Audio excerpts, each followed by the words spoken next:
Welcome back, folks, to my WrestleRant video series where I give my in-depth analysis of all the pay-per-views that I watched in the WWE Network. Today I'll be talking about the 2010 installment of the Tables, Ladders, and Chairs, the TLC pay-per-view. Personally, this may come as a surprise to some, but one of my favorite pay-per-views of all time. Maybe not top 10, or maybe not top 3, but probably top 5.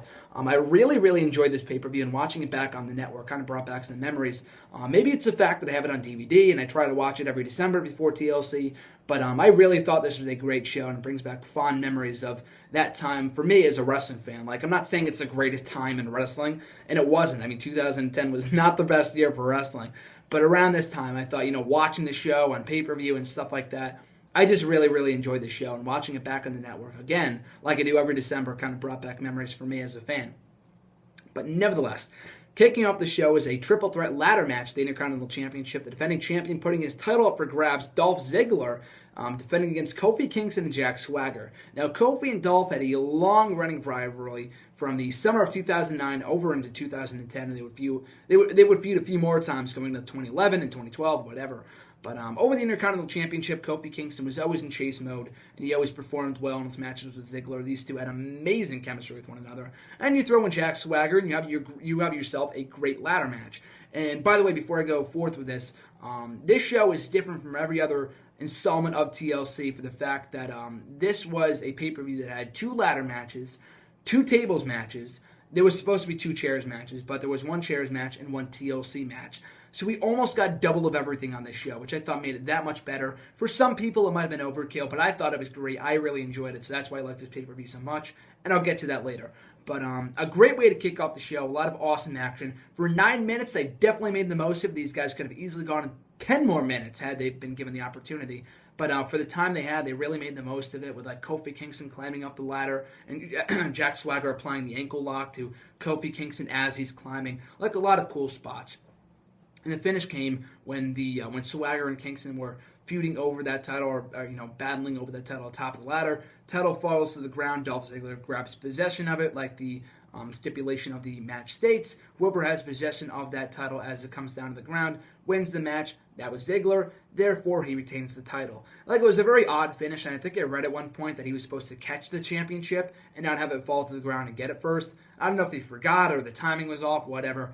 You really would not have noticed otherwise. I didn't think it was that big of a deal. It was something innovative. You didn't really see that before. But it was a good way to have both Swagger and Kofi Kingston look strong in defeat, and Ziggler still your Intercontinental Champion. So a good way of kicking off the show. Up next, we would have a Tables Divas matchup, the first ever Divas Tables match in history, pitting the then Divas champion Natalya and Beth Phoenix before they were the power couple or whatever they were in 2011, the Divas of Doom. This is before that. This is when they were baby faces, taking on Michelle McCool, and Layla. Like I said before, no championships up for grabs. It's a pretty good matchup, a very good matchup. Natalya and Beth Phoenix, they speak for themselves in terms of their in-ring abilities. I thought they were great here. Michelle McCool and Layla, I thought, also very much held their own. I thought both of those ladies were also very good workers. Layla is still working to this day. Michelle McCool has since retired. But I thought this was one of the better, if not the best Divas match of 2010, hands down. Not only did it have a story behind it, and a lot of people hate the late Cole, I understand that. But at least the feuds that they were involved in, for the most part, had stories behind them, and this feud did. Beth Phoenix had just come back from being injured, and she almost got injured again in this matchup from a very scary spot. She actually landed on the back of her head, almost cracked her neck, or almost broke her neck, and falling down to the ground in a very awkward way. So that was very disturbing and very scary. So I'm glad she was okay off that spot. But there were a lot of cool spots. Michelle McCool almost did her finisher through the table, and all this other stuff. A lot of teases like tables matches tend to do. And like I said in my last video, tables matches can be either hit or miss, and I thought this was a major hit here. So the finish came when both members of Late Cool, they were trying to suplex Natalya through the table, off the top turnbuckle through the table.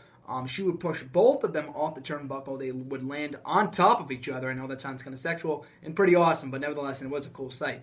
But they landed on top of each other. The table did not break, and Natalya would have to jump off the turnbuckle and land through them to break the table. Some people thought it was botched, but I actually heard at one point that it was not botched, and that was the planned finish. So for that reason alone, I thought it was a pretty cool finish. And then, Michelle McCool and Layla would blame it on her being too fat and all this other stuff, all that other bullshit they would do. But regardless, though, very good Divas match. And like I said before, probably hands down the best Divas match of the year. Not only for the in-ring action, but the story they were trying to tell in the ring and beforehand. So good stuff there. Up next, we would have a filler match for the night. For the WWE Tag Team titles, it was Santino and Kozlov contending for the titles. Or actually, I think they were already the champions by this point. And a rematch from Survivor Series, which I also think was a filler match too. This time the roles were reversed. Santino and Kozlov were the champions, defending against the former champions Heath Slater and Justin Gabriel. And Slater and Gabriel would come up short via disqualification after Wade Barrett and the rest of the New Nexus got involved. Or actually the Nexus, this was before they were the New Nexus. So that being said, a good final way to put heat on Wade Barrett and the rest of the group, even though it wasn't really all that effective. They kind of buried that group going into this pay-per-view with all that bullshit that they were doing with John Cena and the firing storyline. I hated that shit. I liked it when they first started it, when Cena had to join the Nexus. But after that, it was all fucking downhill from there. But still, though, the match itself served a purpose in coming down from the two opening contests. So for what it was, I thought it was fine. It really was not the end of the world.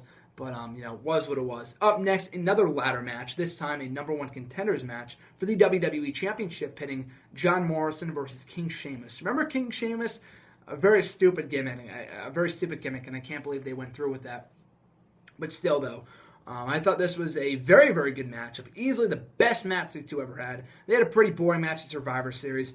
Pretty good match at the finals of the King of the Ring tournament a couple of weeks later, and I thought this was easily their best match today. Morrison and Sheamus have always had solid matches together, but I thought this was awesome. Went about almost 20 minutes. So to give these guys 20 minutes, John Morrison was in peril almost the entire time, and John Morrison has always been amazing. I mean, he had a lot of cool breakout moments here. He would in the Rumble. He would at the Chamber. He almost did at WrestleMania that year. So, yeah, I mean, these few months, were really probably the peak of his career in contending for the title. And he had a big win here. It was kind of predictable because he knew Miz was retaining later on in the night, but that didn't take away from it whatsoever. I thought this was a great match, great ending, and Sheamus, this was just kind of the start of his losing streak, so it didn't really matter much, and it was a big win for John Morrison. Up next, speaking of the WWE Championship, a tables match for that title, with the then defending champion The Miz taking on Randy Orton. In a rematch from a couple of weeks prior, when Orton got cashed in on by The Miz with the Money in the Bank, lost the WWE title to The Miz, building to this match on pay-per-view.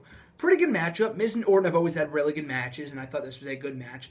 The table stipulation may or may not have hindered the matchup. I can't really tell. They had a decent match a couple days later at the Super SmackDown Live special on Sci-Fi, or I think it was the USA Network. But that aside, though, I thought this was a pretty good matchup. And the stipulation itself kind of played itself into the finish. It was a big clusterfuck, but I get why they did it. It put heat on Miz. It made Orton look strong. And I thought it was funny when they had to restart the match twice and Miz won both times. It wasn't like Miz won. Like the year before when Batista won and then they restarted the match and Undertaker won. It wasn't like that at all. Miz won the first match and they had to restart it because Alex Riley was put through the table and not Randy Orton. So they did that. They cheated their way out of that. They use instant replay, which they never really do. So they kind of go back and forth. They only really use it when it's useful. It's kind of bullshit.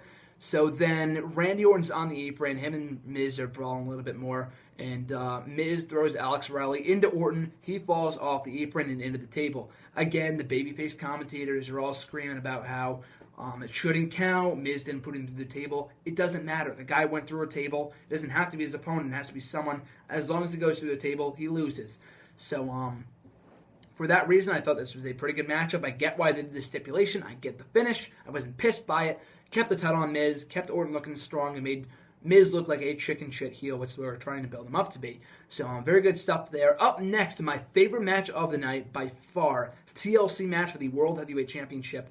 Ed taking on the World Heavyweight Champion Kane, Rey Mysterio, and Alberto Del Rio.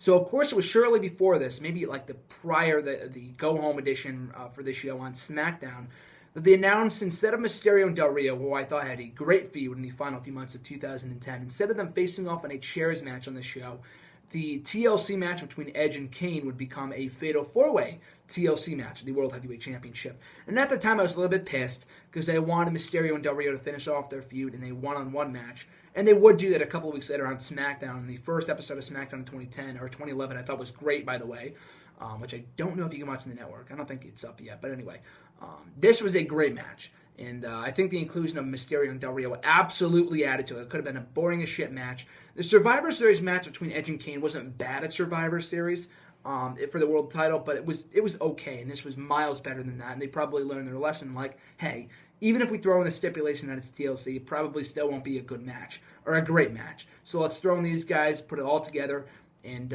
make it a good match. And they absolutely did. A lot of awesome spots. Rey Mysterio flying off the tables at ringside. Ricardo Rodriguez taking the bump of the night.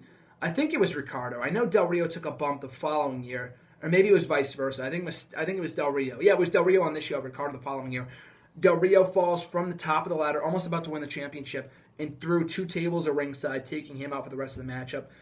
Rey Mysterio took a tombstone. Edge he speared Kane. He fell through a table at ringside. Like, all this absolute chaos. And I remember reading at the time from some people that they didn't think it was a good matchup. I beg to differ. I thought this was a very entertaining matchup, but to each their own. I thought this was great. I really, really enjoyed it. By far the match of the night. Edge comes out victorious. The master of the TLC match. Reigns supreme again. For the first time in a year and a half, he is a 10-time World Heavyweight Champion.